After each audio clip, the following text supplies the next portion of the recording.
Muy buenas tardes y muy bienvenidos a un nuevo programa de Camino Anglicano. Mi nombre es José Antonio Esteban Alpuente y soy reverendo presbítero de la Iglesia Española Reformada Episcopal perteneciente a la Comunión Anglicana. A lo largo de las Navidades hemos hablado en Camino Anglicano del significado bíblico e histórico de la Navidad.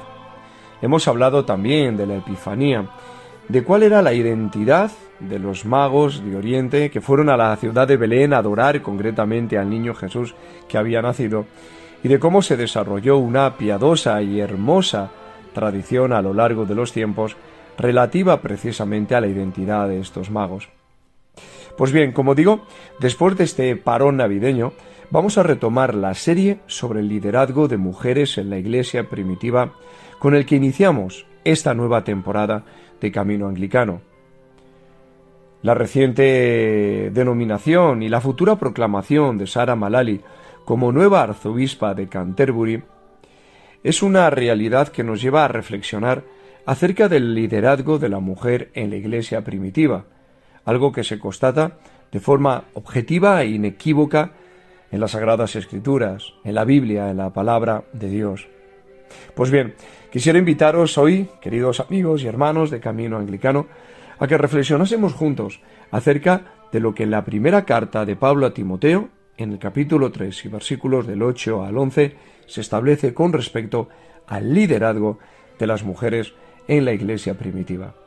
Si quieres, por lo tanto, conocer el significado de estos versículos, si quieres conocer un poco más en profundidad cómo la palabra de Dios afirma de forma rotunda e inequívoca dicho liderazgo primitivo, te invito a que lo exploremos juntos y a que te quedes, por lo tanto, conmigo en este programa de Camino Anglicano. Comenzamos.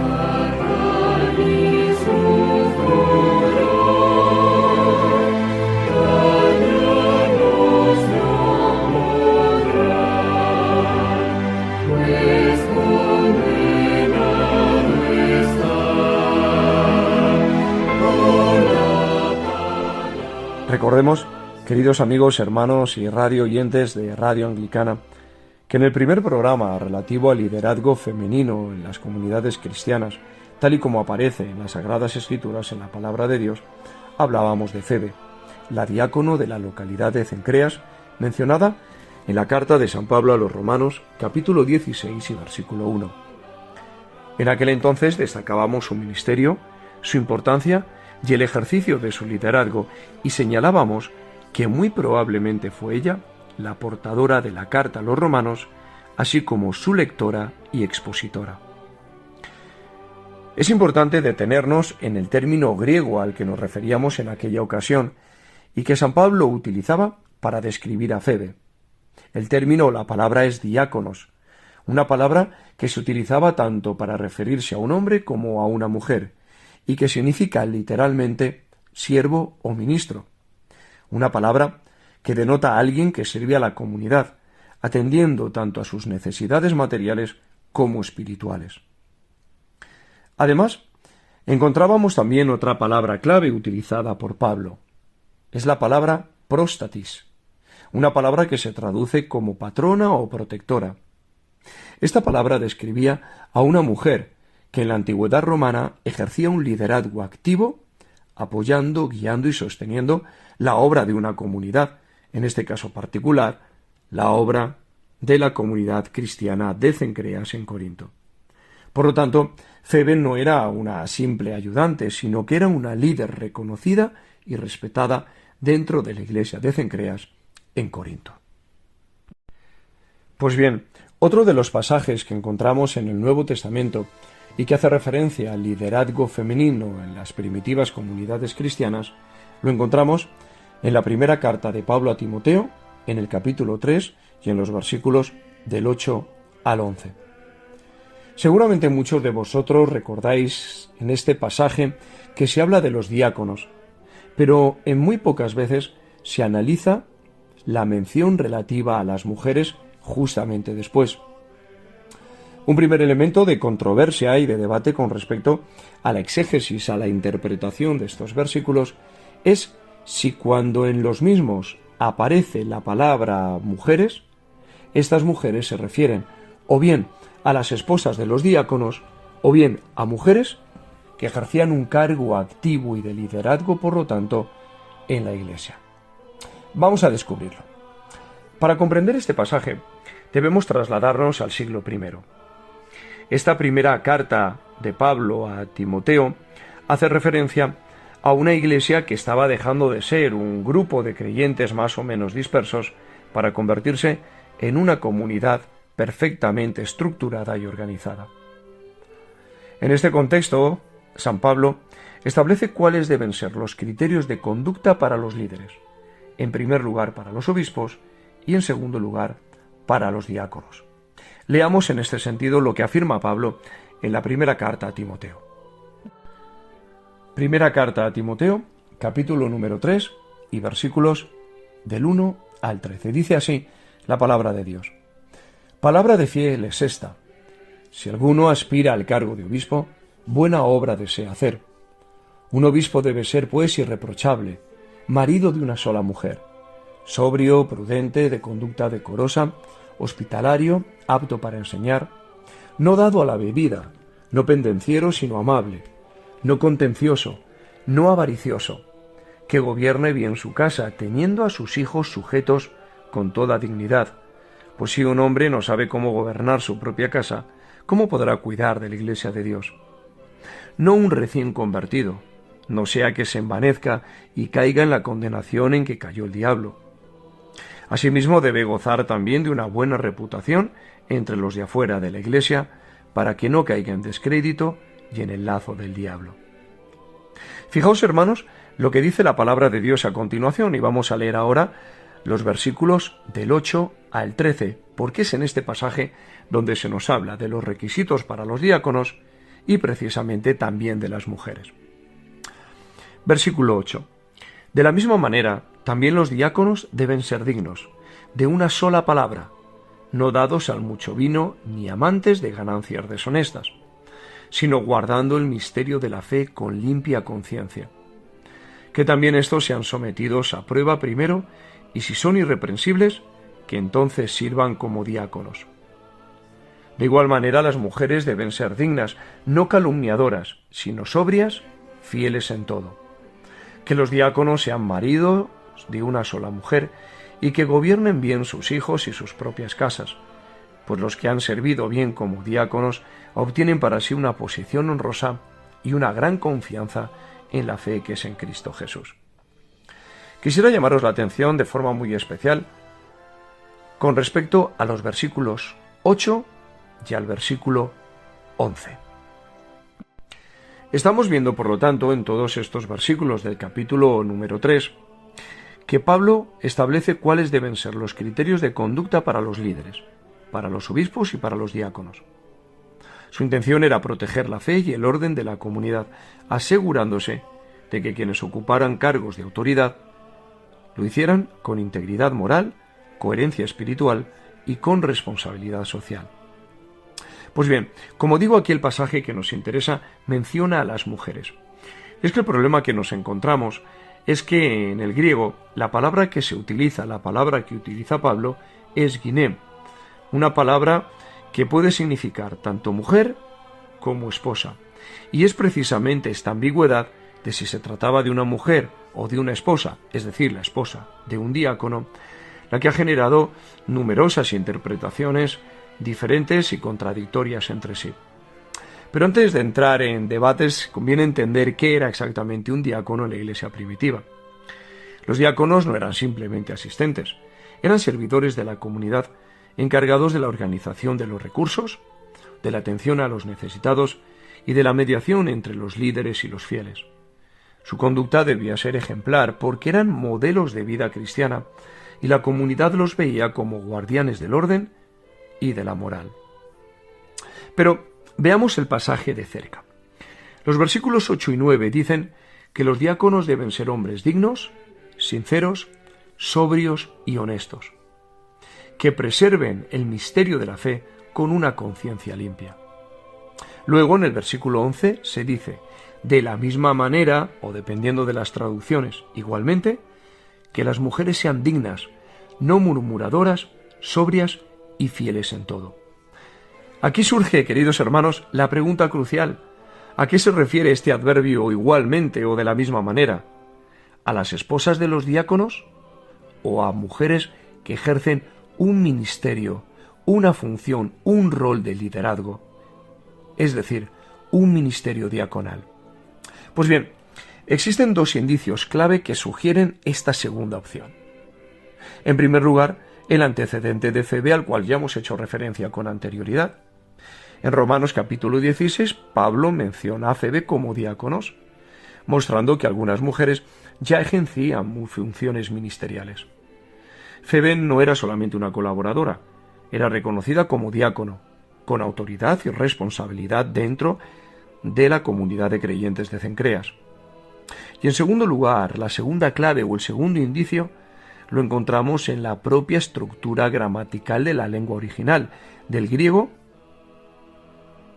que fue utilizado para escribir precisamente esta carta. Pues bien, las palabras iniciales de los versículos 8 y 11, si os fijáis, son prácticamente idénticas. Lo único que cambia es el género. Esto indica que el autor estaba describiendo dos ramas del mismo ministerio, hombres y mujeres con responsabilidades similares.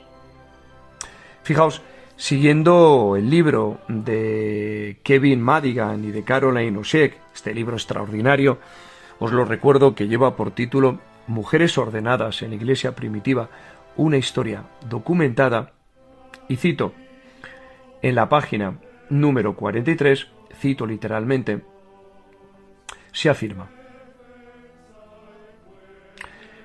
en segundo lugar, la estructura del versículo 8 sobre los hombres y el 11 sobre las mujeres son paralelos. Es decir, las tres primeras palabras del texto griego son exactamente las mismas, solo que con variación de género. Si todavía se nombraba a las mujeres diáconos mediante la designación masculina, como en Romanos capítulo 16 y versículo 1, no habría ninguna otra forma de diferenciar el género en el versículo 11, habiendo ya usado el término genérico diakonoi en el versículo 8. Algunos comentaristas modernos optan por esposas de los diáconos en este texto, pero como veremos a continuación, dicen los autores, bastantes comentaristas tempranos entendían que el texto hacía referencia a las mujeres diácono. Efectivamente, podríamos citar a tres padres de la Iglesia que consideraron que estas mujeres de este pasaje eran eso mismo, diáconos y por lo tanto líderes de las comunidades cristianas a las que se referirían. Es el caso de Juan Crisóstomo, es el caso de Teodoreto de Ciro y es el caso de Teodoro de Mom-Suestia, todos ellos autores a caballo entre el siglo IV y el siglo V. Pues bien, Juan Crisóstomo, en su homilía 11 sobre este pasaje de Timoteo, decía que el texto hablaba explícitamente de mujeres con cargo de diácono, no de esposas. Argumentaba que no tendría sentido insertar consejos para todas las mujeres en medio de la descripción de los cargos eclesiásticos. Fijémonos, estas son las palabras literales de Juan Crisóstomo, como digo, en su homilía 11 sobre 1 Timoteo capítulo 3 y versículo 11. Dice Juan Crisóstomo: asimismo, que las mujeres sean modestas, no calumniadoras, sobrias, fieles en todo. Algunos apuntan que hablan de las mujeres en general, pero eso no puede ser. ¿Por qué querría decir algo sobre las mujeres en general en mitad del pasaje? Parece más bien que está hablando de las mujeres que poseen el rango de diácono. Los diáconos han de ser esposos de una sola mujer. Esto también se aplica a las mujeres diáconos, diaconoi, ya que es necesario, apropiado y correcto, especialmente en la Iglesia. Otro de los autores de la antigüedad es Teodoreto de Ciro, que afirmaba que las normas de conducta para los hombres diácono se aplicaban por igual a las mujeres. Leamos las palabras explícitas de Teodoroto de Ciro en su comentario sobre 1 Timoteo, capítulo 3 y versículo 11. Cito literalmente: asimismo que las mujeres, es decir, las diáconos, sean dignas, no murmuradoras, sobrias, fieles en todo. Lo que prescribe a los hombres, se lo prescribe igualmente a las mujeres. De igual modo les dijo a los hombres que fueran dignos, les dijo lo mismo a las mujeres. Del mismo modo que ordenó que los hombres fueran honestos, ordenó a las mujeres que no fueran calumniosas. Y del mismo modo que ordenó que los hombres no abusaran del vino, ordenó a las mujeres que fueran sobrias. Y citamos al tercero de los padres de la Iglesia, a Teodoro de Monsuestia. Este autor coincidía: las mujeres mencionadas en el versículo 11 no eran esposas pasivas, sino servidoras activas de la Iglesia, desempeñando funciones equivalentes a las de los diáconos varones. Vamos a leer las mismas palabras de Teodoro de Monsuestia. Cito literalmente: las mujeres asimismo han de ser dignas, no calumniadoras, sino sobrias, fieles en todo. Pablo no quiere decir esto en este pasaje porque sea apropiado que ellos, es decir, los diáconos, tengan esposas, sino porque es adecuado que se establezca a las mujeres para ejercer labores similares a la de los diáconos. Pues bien, queridos amigos, hermanos, radioyentes de Radio Anglicana, lo que nos enseña este pasaje y lo que nos enseñan estas palabras de estos primeros autores, concretamente cristianos del siglo IV, es algo tremendamente poderoso. Y es que las mujeres también construyeron la Iglesia desde sus inicios. En la primera carta a Timoteo, en el capítulo 3 y versículo 11, no se describe a esposas obedientes. Se nos está hablando de mujeres que compartían la dignidad y la responsabilidad del servicio eclesial. Es verdad que este cargo y esta responsabilidad de las mujeres empezó a disminuir hacia el siglo VI aproximadamente, pero este pasaje, el de la primera carta de Pablo a Timoteo, capítulo 3 y versículos del 8 al 11, sigue siendo un testimonio histórico de la participación activa de las mujeres en la jerarquía ministerial, en el liderazgo ministerial, en las primeras comunidades cristianas. Pues bien, queridos hermanos, amigos radioyentes de Radio Anglicana, muchas gracias por acompañarnos en este viaje al pasado, descubriendo la historia de mujeres que fueron diáconos y por lo tanto guías espirituales en la Iglesia primitiva. Que estas historias que aparecen en las Sagradas Escrituras, en la Palabra de Dios, nos inspiren a valorar la participación de todas las personas en nuestras comunidades, hombres y mujeres. Quisiera, para despedir el programa de hoy, mandar un saludo muy afectuoso al reverendo Noel, el párroco presbítero de la Iglesia Anglicana en la localidad de Zaragoza, y precisamente el director de Radio Anglicana. Muchas gracias por su apoyo, por su cariño, precisamente por sus ánimos para la elaboración de Camino Anglicano. Quisiera trasladar también un abrazo muy afectuoso a nuestro obispo, el reverendísimo Carlos López Lozano. Muchas gracias por su guía, muchas gracias por su inspiración y por todo el trabajo al servicio concretamente del Evangelio, al servicio de la comunidad de creyentes y para la honra de Dios, que es precisamente su trabajo y su función de liderazgo dentro de nuestra Iglesia. Y a vosotros, queridos amigos, hermanos y radioyentes de Radio Anglicana, os mando un abrazo muy fuerte en el Señor. Os deseo las mayores bendiciones a lo largo de todos estos días y os espero nuevamente aquí, en Camino Anglicano. Hasta la próxima.